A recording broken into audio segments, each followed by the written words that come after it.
Ben is a Seattle-based artist who has been printmaking for the past 2 decades.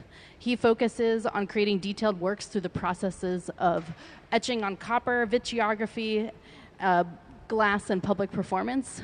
We first had Ben here for a residency with his collaborative trio, Beres Color, in 2019. And since then, I think it's fair to say it helped you embark on an experimentation with glass that has culminated this week. Ben teaches printmaking at Cornish College of the Arts and vitreography at Pilchuck Glass School. As I mentioned, he's 1/3 of Beres Color, a conceptual art trio that has produced sculpture, performance, and art here in the Northwest for the past 20 years. He's represented by Davidson Galleries if you're looking for one of his fabulous prints, and you can find his glass here at the museum store. He is here this week thanks to a People's Choice Award that he won while supporting the museum at our annual auction this week.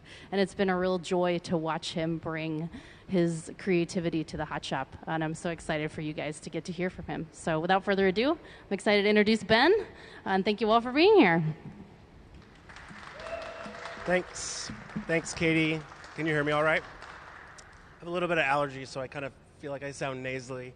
It's really awesome to be here. It's such an honor and really a blessing to be here and have this amazing team making work for me. So I've been out of school for 25 years now, really been working nonstop.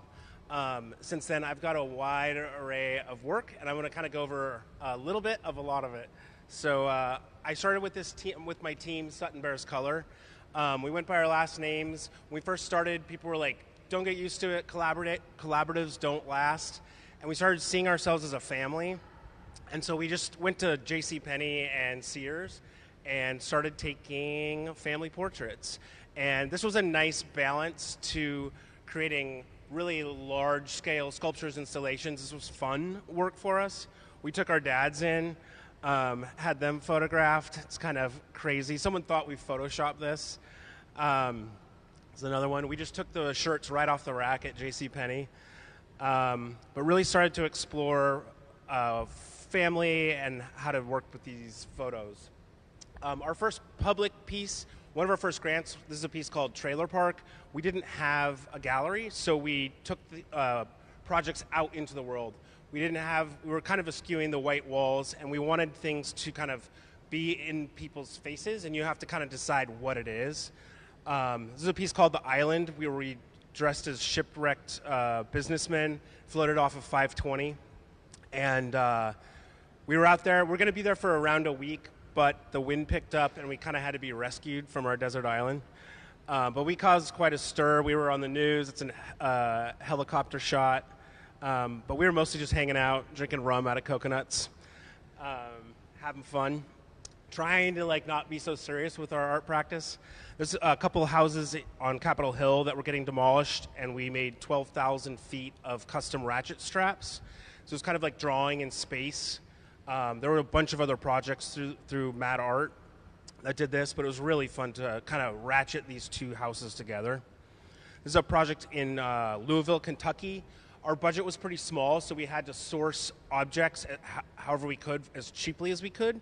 So we found all this stuff free on Craigslist and on the side of the road or at garage sales after they were done. It was a really interesting way of creating a portrait of a community through its refuse. This is kind of a portrait of us building it. This is a project called Big Top Grandstand. This is at Nuit Blanche in Toronto, and we took the language of the state fair, pop-up food things, and just took all the language off of it and made this totem and looked at it as color and sculpture. And really people were like, what does it sell? What does it mean? They really wanted it to be something else. And it's one of the things that's kind of stuck through our career is shifting the way you look at it just a little bit on what it is, what it means, and why it's there. Questioning whether things are art or not. It then went to Mass MoCA at North Adams, Massachusetts, which is an amazing installation museum. All those people are not there to see our work. They were there for a Wilco concert, but I like pretending like they were there. This was a project at the Fry Art Museum, and it had another life we were asked to make work responding to how living and working as an artist in Seattle is, and we kind of thought of this like progress with this region, no matter what it means for the structure of where you're at. So progress at all costs, even though it's actually destroying the museum floor. There's a scale for you, and they were blinking up and down the whole time. It now lives in a hotel in Oklahoma City.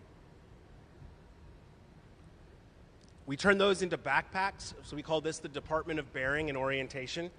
And we basically just go around and point at things. But we were asked to go to Serbia, and we walked this giant procession across the Danube into the Old Town for the start of a festival. And then we ended up doing street traffic and just pointing out things that we thought were interesting. These are super fun. We had cards, and then we've done this at the Viaduct, at Redmond Lights, and we're going to be doing it again downtown Seattle this next fall. This is a piece in downtown Seattle called The Wanderer, and we were asked to respond to the site in a way that's interesting from right up front, and then also 40 miles an hour driving by it. So South Lake, it's on South Lake Union, and we just imagine the sea serpent kind of crawling out of the sea and heading towards downtown. It kind of sleeps during the day, and at night it wakes up and has 37 different lighting programs, and so it's always different. We'll like drive by, I'm like, ooh, it's on its purple one. But it kind of has a different personality with the different lights. So we're going to shift, and we're going to do some shifting every now and then. By doing all these things out in the public, we started doing some performance, and I really got interested in, you're making a painting, you're making a print or sculpture, and you don't have a real interaction with the crowd. And so we just started doing things out in the street. I hung in a bag for 6 hours. This was called Escape Artist, where for about 6 hours I tried to escape very slowly from this plaster block. I made shoes and walked around the city, effectively creating a drawing around the city. Those remnants stayed for quite a while. And this one was really trusting the public to help me get out. Having passerby just saying, hey, can you help me get out of this mess I've gotten myself into? This is called Rainbow Sherbet, and I get about 3 gallons of ice cream and go out on really sunny days and just eat it. It's really fun and absurd. I turned the corner one time, and this little girl looked at me and was like, oh, and I was like, when you're an adult, you can do anything you want. I think her dad was like, oh, man. So we started getting into the performance side and then pushing that into photos, more stage things for like the finished document. This one was called Have You Seen Patches? This is the Duwamish River, which is a super fun site. This is me begging for bananas as a monkey. Barely in Need. Wearing a tux next to the side of the road. This is a protest, and I used, kind of ties back into some of my printmaking, where it's just covered in text front and back. So just kind of having a lot to say. And I'm always like, protest signs have 2 sides. You can use both of them, so look for that. And then this is called Rainbrella, and I would go out on really sunny days and have a hose attachment at the base, and I can have it come up. And when people come up and ask what I'm doing, I'm like, I'm just having a really bad day. That was my only explanation. Coloring myself in different colors. This is performing with some bands. Wandering around the streets of Omaha. I don't know what I was doing there. And then this is a character called Orange Man, and he comes out to play and really is a nice contrast to the gray skies in Seattle. It's a way to like loosen up and go interact with people in the street. It's super fun to play with props like big umbrellas and balloons, and it's really like a form of street clowning, and it's just really, really fun. I was at Bumbershoot 2 years ago, posing with some fans. So this shifts into a project that the 3 of us have done called Mini Mart City Park, and it is an old gas station in the Georgetown neighborhood, and is an environmental remediation project. When we first found it, it looked like this. It was kind of abandoned and had a big plume of gasoline underneath it. We reimagined it as an art space and got a grant from an organization called Creative Capital I could give like a 2-hour lecture on this project alone, so we'll just glance over some of the highlights. But we're an active nonprofit right now. We're actively remediating the soil beneath our feet. We have monthly art shows and a bunch of sculptural elements with the building. We just got solar panels installed, so we're actually generating power from this former gas station. And it's a really beautiful space, and I encourage you to check it out and go to some of our events. On July 12th, we have a really big street party.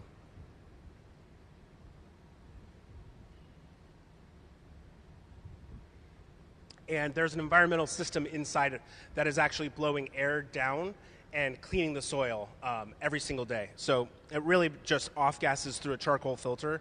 And there's a lot to learn about this and talk about, but all that stuff is on our website as well.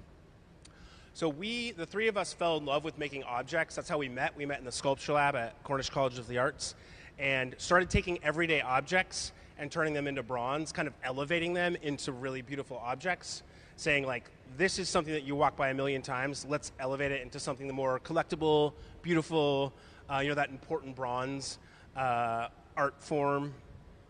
There's a cast banana. A lot of these kind of things where people will buy them and then put them in their house, and it kind of tricks people. Disco ball, I really love this piece. Cans of dirt, plunger, which is starting to become a theme.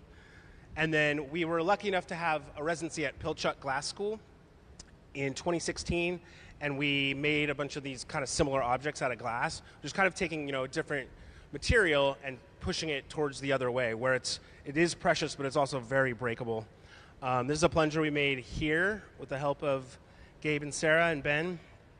And these are kind of fitting with those objects where people are like, is this art? What is this? This was at an art fair, and someone walked by, and they're like, what, I could just put a plunger in an art gallery and call it art? And we're like, well, it's actually glass and made by some of the best artisans in the world. But if you want to do that, you can try.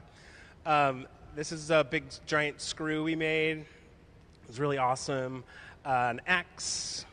There it is in process. This is about 6 years ago, almost exactly. Sarah had a different haircut.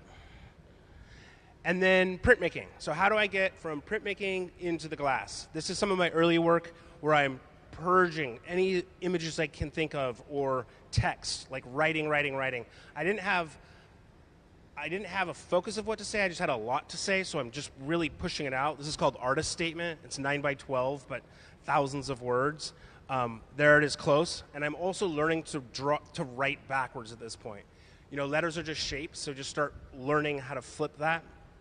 This is called Conversation Piece. It's only 4 inches by 6 inches, but really, really small. And I used to have good eyesight, so that's the plate. Yeah, I can't read it now. And then this is a bigger plate that I worked on for about a year. So this is all copper etching, really scribing into metal. Worked on this for about a year. This is the final image. It's about 28 by 32, and you can just zoom in.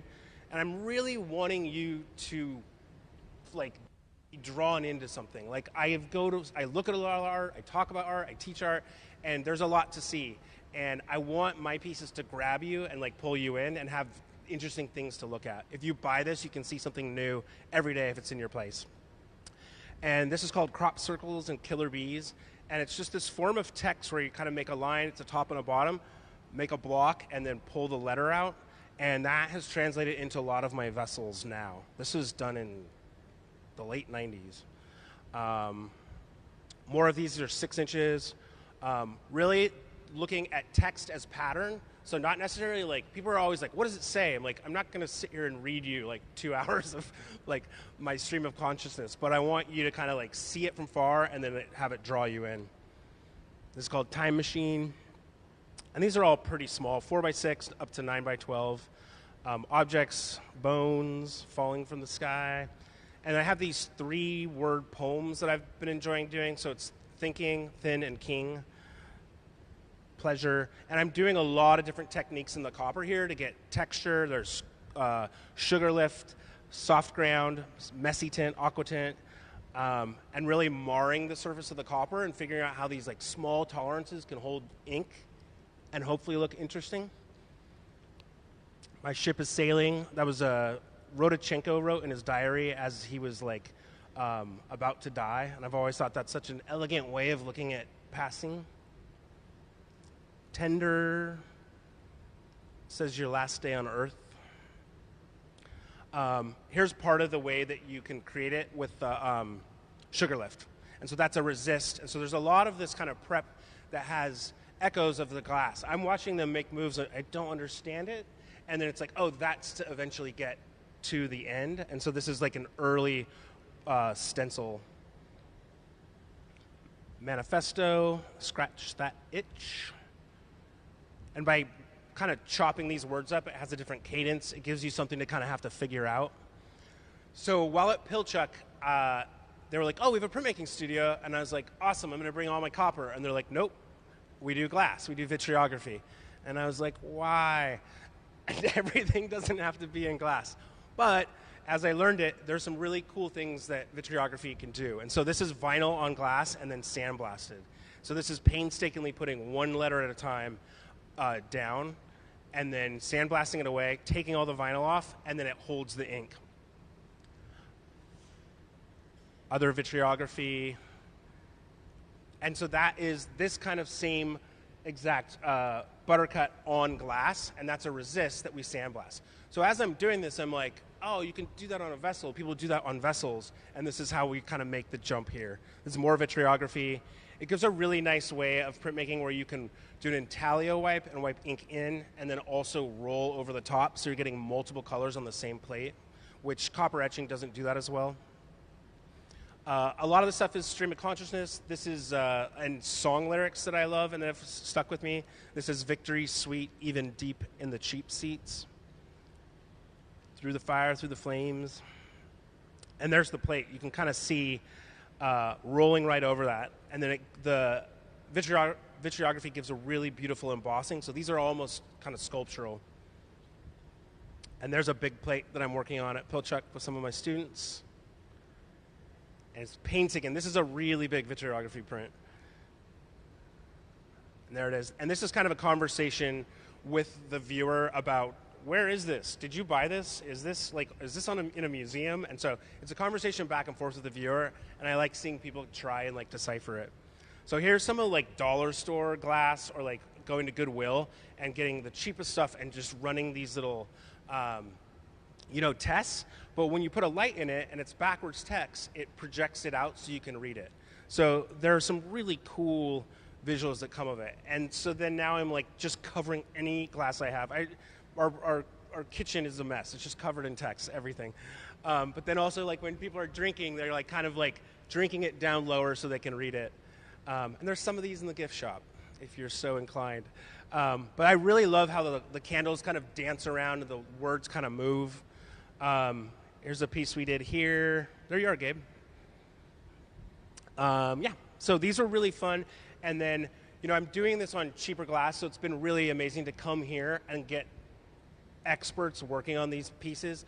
I've been learning a lot more about the color and the sifting and like doing things. I think they're a little annoyed when I'm like throwing the frit on, throwing the powder, and doing just trying to play with the color, and we were getting some really cool results with it. This was an award for Tipper Gore. I had a picture of her, but it didn't make in there. She's like holding it. It was really cool to see. More of these vessels, starting to work with some of the metallics, so it has like a shine on it, as well as like when the light's in it, bounces around. It's been really amazing to translate the text in 3 dimensions.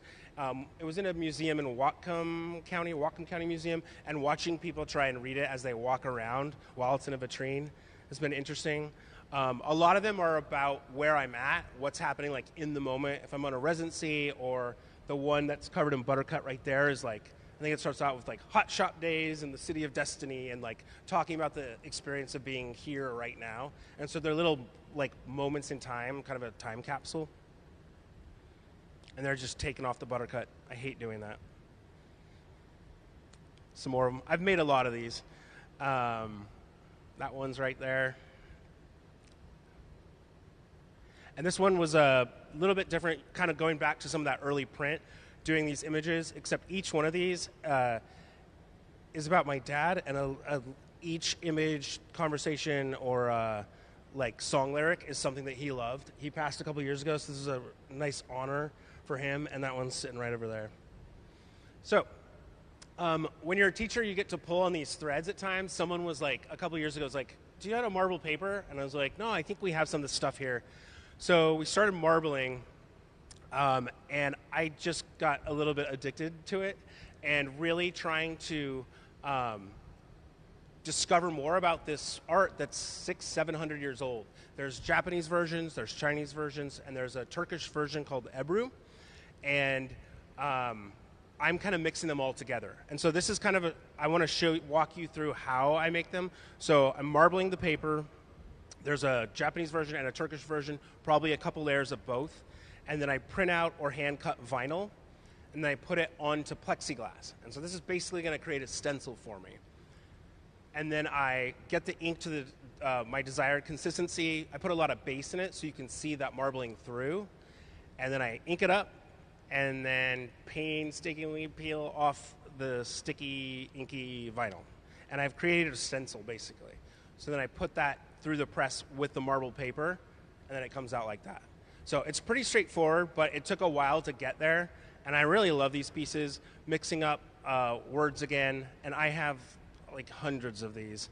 A lot of them are kind of some sorrowful musing and thoughts, things that have happened in the last couple of years, but trying to take something that's like kind of darker and sadder and then mixing it with really bright, colorful, happy colors and trying to kind of like see how those two things can merge.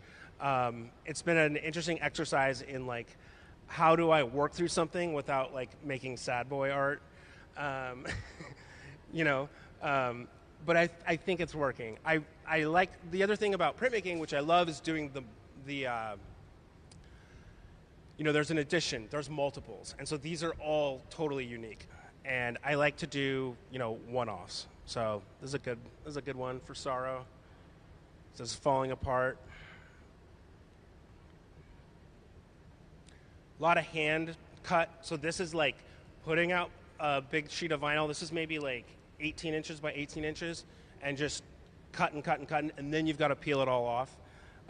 Those are like a lot of time invested. Doing different techniques. There's a Spanish wave in there. I'm starting to throw glitter in, and it's been cool. I went to Istanbul last year to learn a little bit, and really picking up new techniques, doing patterns. I really love this piece. You know, when you've got a mantra and you're saying it over and over and over, and it starts to become pattern in your life. This was a commission for someone's kitchen. But I've really been enjoying playing with color and then getting into the glass more like back into color, because a lot of my etchings have been like black and white, like making iconic pieces. And then just little fun word plays. And so we're off in a couple days, like 40 hours to Istanbul for 6 weeks to go learn more marbling. And I'm super excited to dig into that process more. So that was a lot. I thank you for listening, but that's about it.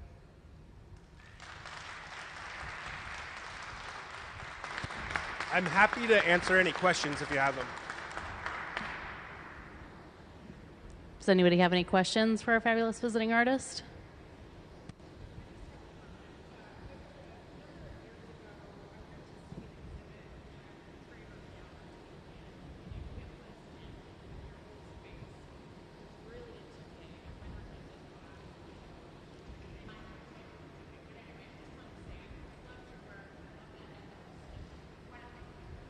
Thank you. I mean, 2016 was the first time I laid hands on glass, and so much of it has been actually having other people do it for me. And then I get to like have these stretched canvases for me, and I get to say whatever I want. But this world is fun. Like the glass world is like, you've got the very expensive and the chandeliers and the goblets all the way down to like, you know, Morgan Peterson's work or like really funny, cheeky stuff. And like, there's room for all types. Like, it's just fun and interesting to do something that I hope is a little bit different than other people are doing, and still sticking with like kind of my own themes and vibes.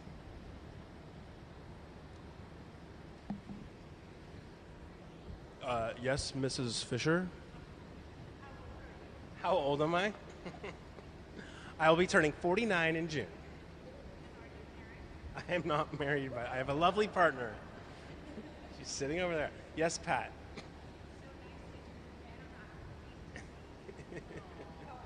No way.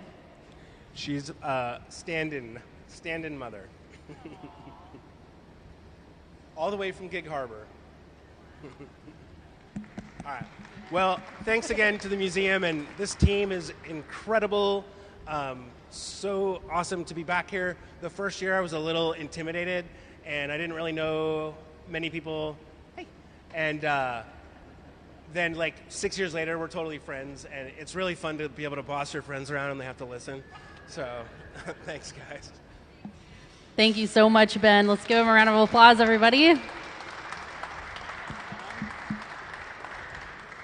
Okay, so Ben and the team are going to take a well-deserved lunch break, and they'll be back in about half hour, 45 minutes.